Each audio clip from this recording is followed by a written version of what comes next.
This place lives up to its name, Tubular House. Looks like we need an exorcist.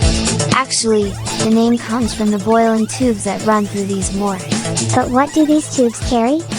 A heat transfer fluid with a high boiling point. Along the pipes, you will notice thermal collectors, like solar thermal systems. We will have to destroy them to get over the pipes. So, here is where the virtual thermal energy is generated, the one that powers the activities of the metaverse. That's right!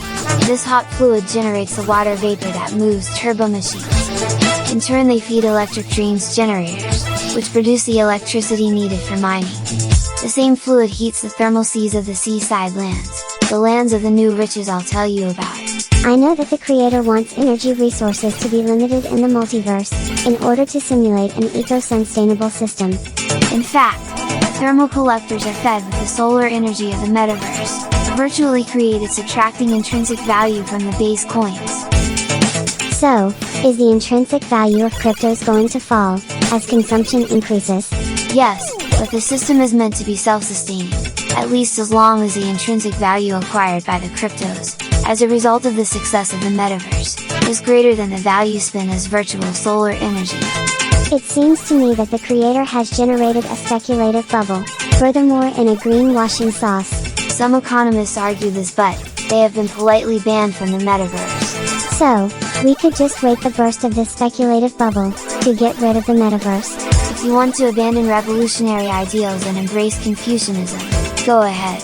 If the creator had not bound me to this laser beam shooting pod, it might be an alternative, but I can't resist my warlike nature. Other species? Yes, the Sentinels, spaceships created to terminate the rebel ASICs of electric dreams. But why should ASICs be interested in living in this land? To directly power themselves. I'll explain later what I'm talking about. Okay, nothing more?